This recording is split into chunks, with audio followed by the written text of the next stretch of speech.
সুপ্রিয় দর্শক, আপনাদের সকলকে সাদর আমন্ত্রণ জানাচ্ছি দীপ্ত কৃষি সংলাপে। দীপ্ত কৃষি সংলাপ পাওয়ার্ড বাই কাজী ফার্মস। আমরা প্রতি সপ্তাহে নতুন নতুন বিষয় নির্বাচন করে থাকি এবং নতুন বিষয় নিয়ে আমরা আলোচনা করে থাকি। আমরা আজকে যে বিষয়টি নিয়ে কথা বলবো সেটি হচ্ছে কৃষি উদ্যোক্তা এবং তাদের সম্ভাবনা ও চ্যালেঞ্জগুলো নিয়ে। এবং এই বিষয়ে কথা বলার জন্য আমাদের সাথে স্টুডিওতে উপস্থিত আছেন ফেনী জেলার সোনাগাজী উপজেলার একজন সফল উদ্যোক্তা মোহাম্মদ আবু সাইদ রুবেল। রুবেল, আপনাকে স্বাগত জানাচ্ছি আমাদের আজকের এই অনুষ্ঠানে। প্রিয় দর্শক মণ্ডলী, আপনাদেরকে বলে রাখি যে বাংলাদেশের কৃষিক্ষেত্রে যে সম্ভাবনাগুলো আমরা দেখতে পাই, যে সফলতাগুলোকে আমরা দেখতে পাই, তার পেছনে কিন্তু এরকম অসংখ্য উদ্যোক্তা রয়েছেন এবং তাদের অবদানগুলো কিন্তু আমরা অনেক সময় স্বীকার করি, অনেক সময় কিন্তু সামনে আনি না।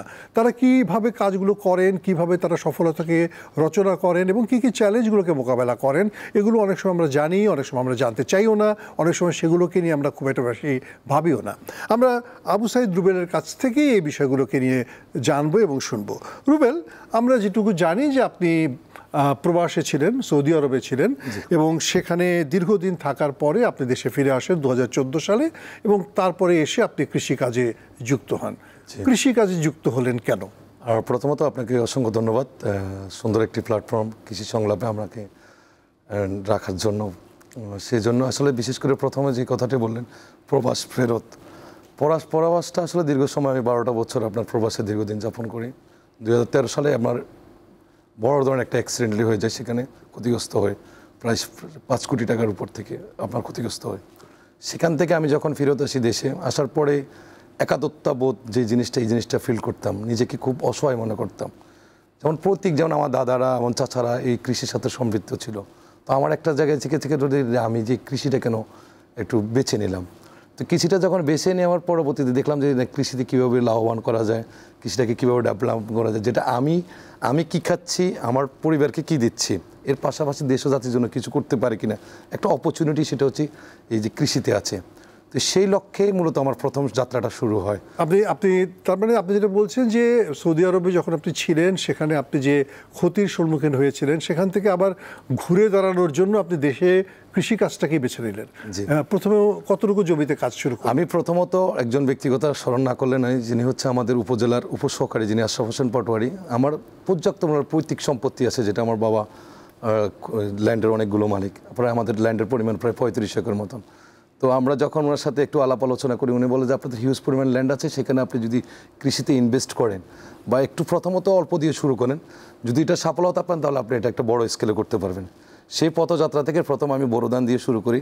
সেখানে হচ্ছে বিড়ির আপনার 74 একটি জাত ছিল, বিড়ি ধান 74 যে জিঙ্ক সমৃদ্ধ জাত।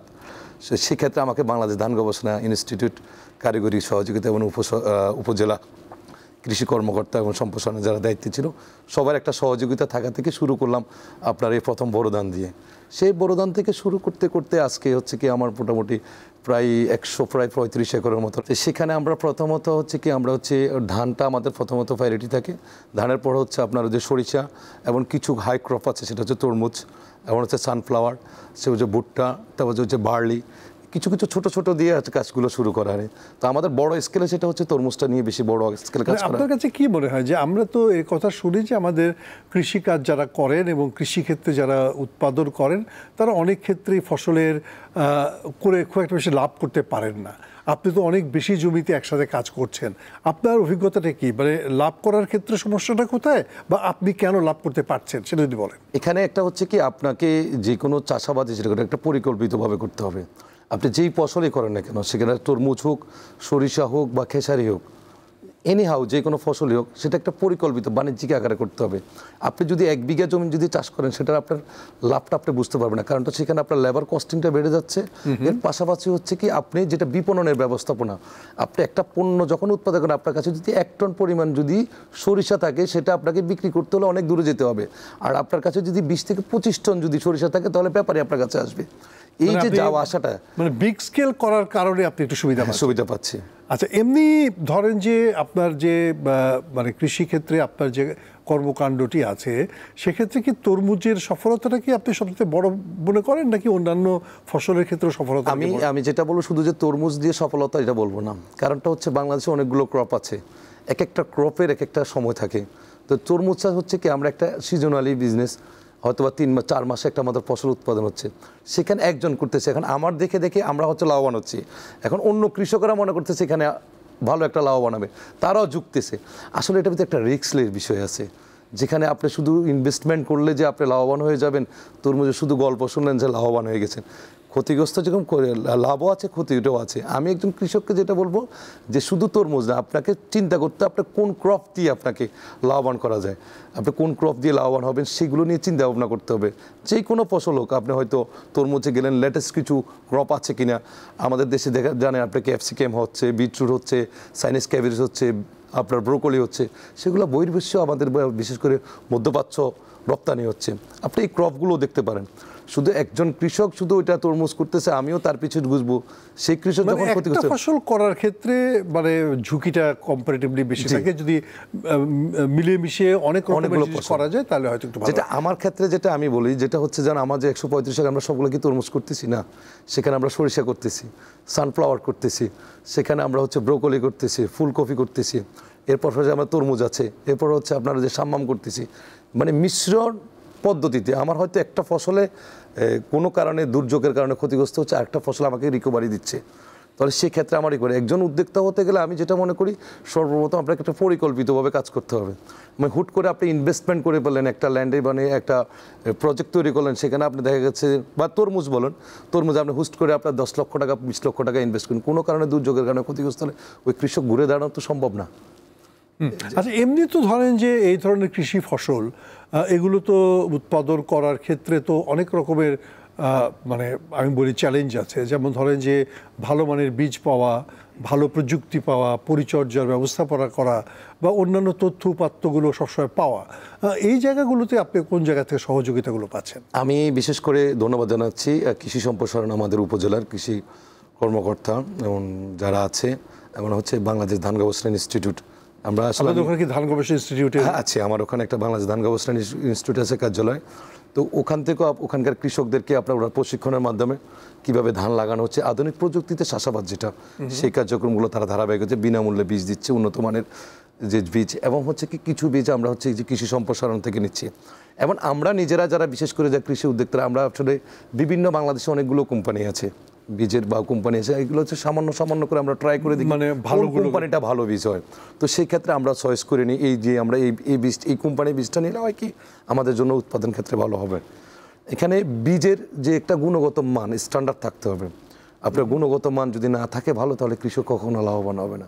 পরিকল্পিত বা সরকারের বিভিন্ন দিক নির্দেশনা, এখানে একজন উদ্যোক্তা হতে গেলে একজন কৃষক যখন ক্ষতিগ্রস্ত হয়, আপনি জানেন কিনা জানি না, বাংলাদেশে অনেক কৃষক তাদের কৃষি আপনার যে ইন্স্যুরেন্স আছে, এটা অনেক জানে। আচ্ছা, কি মনে করছেন ঝুঁকি মোকাবেলা করার ক্ষেত্রে কৃষি বিমা বা সেইটা বাংলাদেশের ক্ষেত্রে আপনি কোনো রকমের জিনিস দেখছেন কিনা বা আপনার কোনো অবজারভেশন আছে কিনা?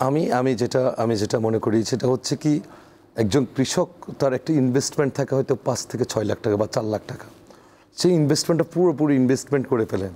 কারণটা আমরা এমন একটা দেশে বসবাস করি সেখানে দুর্যোগের মোকাবেলা করতে হয়। একজন প্রান্তিক কৃষক যখন উঠতে যায়, দেখা গেছে বৃষ্টির কারণে বা অন্য জলবদ্ধতার কারণে তার একটা ফসল নষ্ট হয়ে যায়, তখন ওই কৃষকটা ঘুরে দাঁড়ানোর মতন তার কাছে ওই অ্যাবিলিটিটা থাকে না। সেখানে যদি কৃষি বিমাটা, যেটা এমন হচ্ছে সরকারের প্রণোদনার আয়ত্তে, যদি কৃষকদেরকে বিনা সুদে কীভাবে কৃষকদেরকে আপনার ঋণের ব্যবস্থাপনা করা যায়, এই ক্যাটেগরি যে কাজগুলো আছে, এগুলো যদি সরকার যদি সঠিকভাবে পরিকল্পিতভাবে যদি নেয়, তাহলে এই দেশে কৃষির যে একটা সম্ভাব্য জায়গা, আমরা যেটা বলি না আমাদের সোনার মাটি আছে, যে কোনো বীজ লাগানোই হয়, তো সেই কাজটা হচ্ছে কি আমরা কৃষকরা করতে চাই। কৃষক যখন ক্ষতিগ্রস্ত হয়, তখন কৃষক ওই যে ঘুরে দাঁড়ানোর মতন তার কাছে তখন। আপনি যে কথাটা বলছিলেন যে আপনার সাথে মানে একটু অন্যরকমভাবে কথা বলি, সেটা হচ্ছে আপনি বলছেন যে কৃষিকে আপনি ব্যবসা হিসেবে নিয়েছেন বা ব্যবসা করছেন, মানে এখানে একটা ইনভেস্টমেন্ট আছে, 5 লাখ 10 লাখ 20 লাখ, কেউ হয়তো কোটি টাকাও ইনভেস্ট করছে। তার জন্য কৃষককে কেন মানে বিনা সুদে ঋণ দিতে হবে? দেখেন, এখানে বাংলাদেশে তো সকল কৃষক, মানে যার কাছে ক্যাপিটাল আছে তাকে কেন আমি বিনা সুদে ঋণ দেবো? দেখেন, আপনি যদি একটা কৃষিটাকে শিল্পায়নে রূপান্তরিত করতে হয়, সেক্ষেত্রে স্বাভাবিকই সরকারিভাবে একটা সাপোর্টিংয়ের যে প্রয়োজন আছে। সেটা হচ্ছে কি, যে যারা প্রান্তিক কৃষক, যারা আমরা বিশেষ করে প্রায়োরিটিটা ওদেরকে দিতে বলতে যাচ্ছি, যে যারা প্রান্তিক কৃষক, যারা নতুনত্ব কৃষক উঠে আসবে, যে হতদরিদ্র যে কৃষকগুলো আছে তাদেরকে যদি বিনা সুদে ঋণের ব্যবস্থাপনা করা যায়, এদেরকে সরকারি যদি প্রণোদনা, এখন যে প্রণোদনাগুলো দিচ্ছে প্রণোদনা আয়ত্তটা একটু বাড়ানো যায় এবং কৃষি প্রশিক্ষণের মাধ্যমে ওদেরকে স্বাবলম্বী করা যায়, তাহলে আমি মনে করি যে এই দেশের কৃষিটা একটা ভালো একটা কাজ করতে পারে। কিন্তু একটা জিনিস তো আপনি নিজেও জানেন, আপনি যেহেতু একটা তৃণমূলে বসবাস করেন, আমাদের কৃষক ভাইদের ভেতরে কৃষি ঋণ নিয়ে কিন্তু ঋণের টাকা মানে সঠিক জায়গায় ব্যবহার না করে অন্য জায়গায় ব্যবহার করার একটা প্রবণতা আছে এবং এরকম কিন্তু আমরা গবেষণায়ও দেখতে পাই। এই জায়গাগুলো কি অনেক সময় ব্যাংকের জন্য বা যারা ঋণ প্রদান করে তাদের জন্য একটু বেশি ঝুঁকিপূর্ণ হয়ে যায় না, যে যদি সে টাকাটা নিয়ে মানে ফসলের পিছনে ব্যয় না করে সাইকেল কিনে ফেললো কিংবা টেলিভিশন কিনে ফেললো, তখন কি দাঁড়াবে? আমি আপনাকে বলবো, এই জন্যই প্রথমত বললাম যে সম্প্রসারণের মাধ্যমে, কৃষি সম্প্রসারণের তত্ত্বাবধানে, কারণটা হচ্ছে একদম মাঠ পর্যায়ে একজন ফার্মারদের সাথে উপসহকারী থেকে শুরু করি কৃষি কর্মকর্তাদের একটা যোগাযোগের ব্যবস্থাপনা আছে। এখন হচ্ছে কি একটা ব্যাংক থেকে যখন আপনার ঋণ নেবে, কৃষি সম্প্রসারণ বা কৃষি কর্মকর্তার একটা প্রতিবেদন থাকবে যে এই ফার্মারটা এতটুকু সে জমিন চাষাবাদ করে এবং সেই ফসলটা কি, সেই ফসলের উপর নির্ভর করে যদি আপনার ঋণটা বাজে, যদি বলি যে সরিষা আমার হচ্ছে 3 মাসের একটা 80 দিনের ভিতরে একটা সরিষা আমাদের ক্রপ চলে আসে, যদি আমরা ওই যে বাড়ি 14তে চলে যায় 80 দিনের ভিতরে আমাদের একটা ক্রপ চলে আসছে, এর পরবর্তীতে আমরা একটা অন্য ক্রপে চলে যেতে পারি। এই যে ক্রপ অনুযায়ী আমি সৃজনশীল যে ঋণটা ব্যবস্থাপনা, আমি যে সরিষাটা উৎপাদন করব সেটা আবার সরকারের কাছে বিক্রি করতে পারবো কিনা সে একটা নিশ্চয়তা যদি করা যায়, তাহলে কৃষক তার উৎপাদিত ফসল যেখানে বিক্রি করবে সেখান থেকে টাকাটা সরাসরি সরকার তার ব্যাংক থেকে আবার কেটে নিতে পারবে একটা জায়গা। আপনি যেটা বলতে চাইছেন যে আসলে সত্যিকার অর্থেই যারা প্রকৃত কৃষক এবং যারা সত্যিকার অর্থে কৃষিক্ষেত্রে বিনিয়োগ করবে তাদের জন্য প্রণোদনামূলক রেটে কৃষি ঋণ দেওয়ার একটা ব্যবস্থা করা দরকার। আর আপনি যে বিমার কথাটা বলছিলেন যে বাংলাদেশে বিমা ব্যবস্থা গড়ে না ওঠার প্রধান কারণ বলে কি আপনার কাছে মনে হয়? আসলে এটা হচ্ছে কি শুধুমাত্র কি সরকারের সমর্থন, কারণ বিমা কোম্পানিগুলো তো আছে, তারা তো ব্যবসা করতেই পারে না। বাংলাদেশে তো বিমা কোম্পানি আছে, কারণটা হচ্ছে বাংলাদেশে অনেকগুলো বিমা কোম্পানি আছে এবং আছে এখনো কিছু কিছু কোম্পানি আছে আপনার প্রতারিত হচ্ছে ফার্মাররা বিমাতে। তো সেই ক্ষেত্রে দেখা যাচ্ছে আমরা চাই না যে একজন ফার্মার যখন প্রতারিত হবে তখন একজন অন্য ফার্মার আর করতে চাইবে না। সেখানে সরকার একটা সঠিক একটা দৃষ্টিকোণ থাকতে হবে যে একজন ফার্মার থেকে গভর্নমেন্ট এটা সরাসরি একটা কানেকশনের ব্যবস্থাপনা করতে হবে। সেখানে একজন ফার্মার, অনেকজনে জানে বিমাটা কি, এই জিনিসটা অনেক ফার্মার বুঝে না। সেটার জন্য আপনার ফার্মারদেরকে বুঝাইতে হবে যে আপনি এই বিমাটা, এই ফসলের পরে এই বিমাটা করলে এই লাভবানটা হবে। আপনাদের মার্কেটিং সিস্টেমটা কেমন, আপনারা কিভাবে বিক্রি করতে পারছেন? সেই ক্ষেত্রে হচ্ছে কি আপনার বিশেষ করে তরমুজের ক্ষেত্রে হচ্ছে কি এবং ঢাকা এবং হচ্ছে চিটাগং এবং হচ্ছে মধ্যস্থ হচ্ছে ফেনীতে একটা যে আপনার তরমুজের এবং একটা বিশাল একটা অপরচুনিটি আছে সেলিংয়ের জন্য, মার্কেট ভ্যালুসটা খুবই ভালো। তো সেই ক্ষেত্রে চিটাগং এমন হচ্ছে বিপণন আমাদের সোনাগাজী সেন্ট্রি বা যে সেন্টার প্লেস, যেটা হচ্ছে কি শুধু আমি আমার জেলার কথা বলবো না, সারা বাংলাদেশের কথা বলবো, যেখানে আম উৎপাদন হচ্ছে, যেখানে আপনার পেঁয়াজ হচ্ছে, ওই জায়গাগুলো, ওই নির্দিষ্ট জায়গাগুলোতে বিপণন ব্যবস্থা থাকলে তাহলে কৃষকটা একটু লাভবান হবে। কারণটা হচ্ছে একটা কৃষক তার উৎপাদিত পণ্যটা সেই, আমি যদি বিশেষ করে যদি সোনাগাজী থেকে ঢাকা আনতে একটা কস্টিং লেভেল, হিউজ একটা কস্টিং লেভেল যাচ্ছি, যদি আপনার জেলা ওয়ারি বা থানা ওয়ারিতে যদি একটা করে বিপণনের ব্যবস্থাপনা করা যায় তাহলে কৃষকরা সবচেয়ে লাভবান হবে। যেমন আলুর ক্ষেত্রে বলেন না কেন, যে প্রচুর পরিমাণে আমাদের যে উত্তরবঙ্গের দিকে আপনার রংপুর টংপুরের দিকে প্রচুর পরিমাণে আলু হচ্ছে। তো এই যে জেলা ওয়ারি, ইউনিয়ন ওয়ারি যদি আপনার একটা কোল্ড স্টোরের ব্যবস্থাপনা করা যায়, বিপণনের ব্যবস্থা করা যায়। আপনি যেটা বলছেন যে উৎপাদনের জায়গাকে কেন্দ্র করে যদি একটি বিপণন সিস্টেম গড়ে ওঠে তাহলে কৃষকরা হয়তো বা সঙ্গত মূল্যে তাদের পণ্যটি বিক্রি করতে পারবেন। রুবেল, আপনার কাছ থেকে যেটা জানতে চাই, আপনি তো 2014 থেকে 2025 পর্যন্ত অনেকটা বছর এই উদ্যোগের পেছনে আছেন, আপনি অনেক স্বীকৃতি পেয়েছেন। আমরা জানি যে আপনি দীপ্ত কৃষি অ্যাওয়ার্ড পেয়েছেন, সেটি 2020 সালে। এরকম অ্যাওয়ার্ড পেতে কেমন লাগে? আসলে সত্যি কথা বলতে কি, দীপ্ত কৃষি অ্যাওয়ার্ড পাওয়ার অনেকটা ইন্সপায়ার হয়েছে। যেটা আমার প্রথমত যে একজন উদ্যোক্তার সবচেয়ে বড় একটা সমস্যার যেটা হয়, ফিল্ডিং হয় যখন সে যে কাজগুলো করতে, সেখানে অনেকগুলো প্রতিবন্ধকতা আসে, পারিবারিক, সামাজিক, বিভিন্ন ধরনের বিভিন্ন ক্যারেক্টারিটিতে কথা বলে, এটা করতেছে ও পারবে কিনা, এটা একটা চ্যালেঞ্জ নিতে হবে। এরকম স্বীকৃতি যখন আমি স্বীকৃতিটা পাই তখন আমার এলাকা ভিত্তিক বা আমার জেলা ভিত্তিক একটা আমি সাধুবাদ পাই। একটা ভালো যখন কাজ হয় তখন সবাই সাধুবাদ দেয়, যখন আপনি একটা ক্ষতিগ্রস্ত মুখে হবেন তখন আপনার এটার বিতর্কিত হবে, এই জিনিসটা করতে না করছিলাম কেন করতে গেল, সে তো ক্ষতি করছিল, সে তার দ্বারা সম্ভব হবে না, এরকম কথার ভিতর আমিও ছিলাম। যখন আমি অ্যাওয়ার্ড পাওয়ার পরবর্তীতে আমার ভিতরে একটা অনুভূতি কাজ করে যে আমি একটা এই সময়টা একটা সুযোগ আছে, আমি আমার দেশের জন্য এবং এলাকার যে বেকারত্ব যে যুবক যারা আছে তাদেরকে একটু ইন্সপায়ার করতে পারি। তো অনেকজন আমাকে দেখে আমার এলাকা ভিত্তিক যারা অনেক কর্মসংস্থান তৈরি হয়েছে। তো সেই ক্ষেত্রে এই অ্যাওয়ার্ডটা শুধু একটা সম্মানের জায়গা, সেটাকে নিজেকে একটা নতুনত্ব মাত্রা তৈরি করে যার কিছু করার জন্য। হ্যাঁ, আপনি অ্যাওয়ার্ড পাওয়ার ফলে নিশ্চয়ই আপনার কনফিডেন্স লেভেল আরো অনেক বেড়েছে এবং আপনাকে দেখেও আরো অন্যান্য কৃষকরা উৎসাহিত হয়েছে। তাদেরকে কি সহযোগিতা করেন আপনি? অবশ্যই সহযোগিতা করি, সেটা হচ্ছে তাকে পরামর্শ দিয়ে থাকি। এটা হচ্ছে আমার মূলত একটা প্রথম কাজ।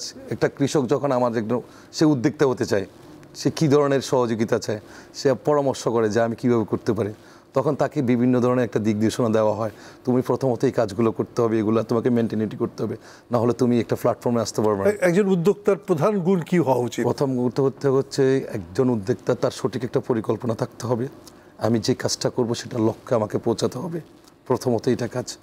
আপনার কাছে ইনভেস্টমেন্ট কম থাকতে পারবে, সমস্যা নেই, ইনভেস্ট আপনার আস্তে আস্তে বাড়বে। একজন কৃষি উদ্যোক্তা হতে গেলে আপনাকে সকল কিছু আপনাকে মেনটেনিটি করে চলতে হবে। সেখানে আপনার মাঠের থেকে শুরু করে সামাজিকতা থেকে শুরু করে কারিগরি জ্ঞানটা তো থাকা খুবই দরকার। অবশ্যই দরকার।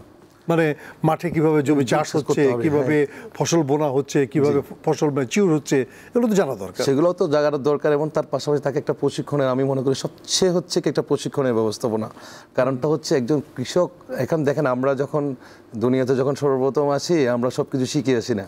তো সেক্ষেত্রে দেখা যাচ্ছে আপনাকে যদি শিক্ষা যদি না থাকে তাহলে আপনি স্বাবলম্বী হতে পারবেন না। আমি সত্যি কথা বলতে কি, এবং ধান এবং হচ্ছে কি কিছু ক্রপ, হাই ক্রপ নিয়ে আমি ট্রেনিং যেটা শিখেছি সেটা হচ্ছে আমার উপজেলা কৃষি অফিস এবং হচ্ছে বিরি বাংলাদেশ ধান গবেষণা ইনস্টিটিউট, কীভাবে বীজ উৎপাদন করতে হবে, বীজ রক্ষণ কীভাবে করতে হবে, রক্ষণাবেক্ষণ কীভাবে করতে হবে, সার্বিক বিষয়গুলো নিয়ে আমাকে অনেকবার অন্য ট্রেনিং দিয়ে, মানে মেকানাইজেশন বলতে কি টেকনোলজির মাধ্যমে কীভাবে চাষাবাদ, যেটা আমার জন্য সবচেয়ে একটা প্লাস পয়েন্ট হচ্ছে কি বাংলাদেশে হচ্ছে কি এখন টেকনোলজির মাধ্যমে চাষাবাদ শুরু হয়ে গেছে।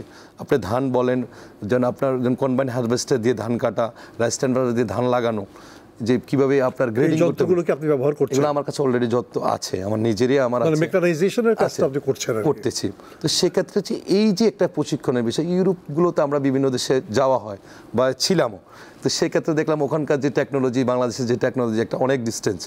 কারণ এই টেকনোলজির মাধ্যমে কারণটা হচ্ছে দিন দিন হচ্ছে শ্রমিকের সংখ্যাটা কমে যাচ্ছে, আমাদেরকেও যে মেকানাইজেশন চলে যেতে হবে। কারণ আগের যে কৃষি এখনকার সেই কৃষি নেই। আগে আমার বাপচাদারা আপনার হাল দিয়ে আপনার জমিন চাষ দিত, সেখানে বুনতো। এখন হচ্ছে আপনার যে বিভিন্ন যে ড্রোনের মাধ্যমে আপনার ফার্টিলাইজার দিচ্ছে, আপনার বালাইনাশক দিচ্ছে, সবই কিছু আপডেট হচ্ছে, সব কিছু আপডেট হচ্ছে। একটা জিনিস আপনি বলেন তো, যে আপনি তো উৎপাদন করছেন এবং বড় উৎপাদন করছেন, কিন্তু এটাও তো ঠিক যে আমাদের অনেক উদ্যোক্তা তারা তৈরি হতে পারেন বিদেশে রপ্তানি করার ক্ষেত্রে। কারণ আমরা জানি যে বিদেশে আমাদের উৎপাদিত পণ্যের কিন্তু একটা বড় চাহিদা রয়েছে। আমাদের উদ্যোক্তারা বিদেশে রপ্তানির ক্ষেত্রে কি উৎসাহিত হতে পারে না? আপনার কি মনে হয়, আপনি কি নিজেও উদ্যোগ নিতে পারেন না? আমরা আসলে সত্যি কথা বলতে কি উদ্যোগ নিতে পারি, আমরা যারা উদ্যোক্তা আছে আমরা নিতে চাচ্ছি, এবং পাশাপাশি অন্য অন্য কৃষকরাও যারা চাচ্ছে। যেমন আপনারা বিড়ির কিছু জাত আছে যে চাউলগুলো রপ্তানি করা সম্ভব, বাসপতি যেমন যে চাউলগুলো, যেটা ইন্ডিয়ান এবং পাকিস্তানি একটা বেলিউজ আছে, সুগন্ধি চাল, যেগুলো আপনার বিশেষ করে মধ্যপ্রাচ্য একটা ভালো ডিমান্ড আছে। বাংলাদেশে আবার বিনা এবং বিড়ির যে কিছু জাত আছে, বিনা 25, বিরিদান 104, এটা একটা বাসপতি চাউল, জিঙ্ক সমৃদ্ধ কিছু ওদের চাউল আছে, এগুলো আপনার বিদেশে রপ্তানি করা সম্ভব। সবজি রপ্তানি করতে পারি, এর পাশে সবজি মাছ সবই করতে পারি। আপনি যখন এই একজন ফার্মার থেকে সবজিটা যখন নেবেন, তখন ওই ফার্মারটা আপনার উৎপাদনটা আরও বাড়বে। কারণটা এখানে দুইটা কাজই হচ্ছে, একটা বিপণন, একটা হচ্ছে দেশের জন্য উৎপাদনটা আপনার দেশের বাইরে যাচ্ছে। তো সেখান থেকে আমার দেশের বাইরে থেকে একটা রেমিটেন্স যখন আসছে, এখানকার আমার দেশীয় যে কৃষক যারা আছে তারাও স্বাবলম্বী হচ্ছে। যাই হোক, খুব মানে আমরা বুঝতেই পারি যে আসলে কৃষিকাজের তো অনেক বড় ধরনের স্কোপ আছে, অবকাশ আছে অনেক কাজ করার। আপনার ভবিষ্যৎ পরিকল্পনা কি? আমার নিজের পরিকল্পনা হচ্ছে আমি কৃষিকে শিল্পায়নে রূপান্তরিত করা। আমি এই দেশের বলতে কি আমি বিশেষ করে একটা কর্মসংস্থানের ব্যবস্থাপনা করেছি, বাট আরও এটাকে বৃহৎ আকারে করতে চাচ্ছি। আর বিশেষ করে আমার হচ্ছে কি তরুণ প্রজন্ম যারা কৃষক আছে তাদেরকে নতুনত্ব এবং কৃষি সম্বন্ধে তাদেরকে ধারণা পৌঁছে দেওয়ার জন্য। খুবই চমৎকার কথা মোহাম্মদ আবু সাইদ রুবেল, আপনি আজকে একজন তরুণ উদ্যোক্তা হিসেবে আমাদের দর্শকদের কাছে অনেকগুলো নতুন নতুন কথা বলেছেন, আপনার নিজের গৌরবের কথা বলেছেন, আপনি আপনার পরিকল্পনার কথা বলেছেন, এবং সবচাইতে বড় কথা হচ্ছে যে বাংলাদেশের কৃষিকে যদি আরও বেশি এগিয়ে নিয়ে যেতে হয় তাহলে আপনাদের মতো তরুণ উদ্যোক্তাই আমাদের অনেক বেশি করে দরকার। আমাদের কৃষি নিরাপত্তা, খাদ্য নিরাপত্তা এবং খাদ্যের নিরাপদতা পুষ্টি নিরাপত্তা সবগুলো নিশ্চিত হবে। আপনাকে অসংখ্য ধন্যবাদ জনাব রুবেল, আপনার সফলতা কামনা করি। নিশ্চয়ই কোনো এক সময় আবারও কথা হবে, কোনো এক সময় আপনার মাঠ থেকে আমরা দেখাতে পারবো যে আপনার সফলতাগুলো। আপনাকে অসংখ্য ধন্যবাদ। প্রিয় দর্শক, আমরা যে কথাটি বলতে চাইছিলাম যে আসলে আমাদের দেশের সাধারণ কৃষক তারা কিন্তু অনেক সময় বলেন যে আমি নিজে যেমন কৃষিকাজ করছি অনেকটা ঠেকায় পড়ে, ভবিষ্যতে আমার সন্তানকে আমি আর কৃষিকাজ করতে দিতে চাই না। আসলে সেরকম করলে তো আমাদের কৃষি এগোবে না। আসলে কৃষিকে লাভজনক করতে হবে, এবং কৃষিকে লাভজনক করতে গেলে প্রযুক্তির ব্যবহার যেমন বাড়াতে হবে, পাশাপাশি জ্ঞানের ব্যবহার বাড়াতে হবে, এবং একই সাথে আধুনিক তরুণদেরকে এই জায়গায় যুক্ত করতে হবে যাতে আধুনিক জ্ঞানগুলোকে তারা কাজে লাগাতে পারে। তাহলেই আমাদের কৃষি এগিয়ে যাবে। এইরকম তরুণ উদ্যোক্তারা যেমন নিজেদের জীবনকে সফল করেছেন, তেমনি তারা আমাদের কৃষিকেও সফল করেছেন, এবং আমরা চাইব আগামী দিনেও এরকম তরুণরা আরও বেশি করে যুক্ত হবেন এবং আমাদের কৃষিকে সমৃদ্ধ করবেন, সফল করবেন। আপনাদের সকলকে ধন্যবাদ জানিয়ে আমরা শেষ করছি দীপ্ত কৃষি সংলাপ পাওয়ার্ড বাই কাজী ফার্মস। আগামীতে নতুন কোনো বিষয় নিয়ে দেখা হবে, কথা হবে, আমাদের সাথেই থাকবেন।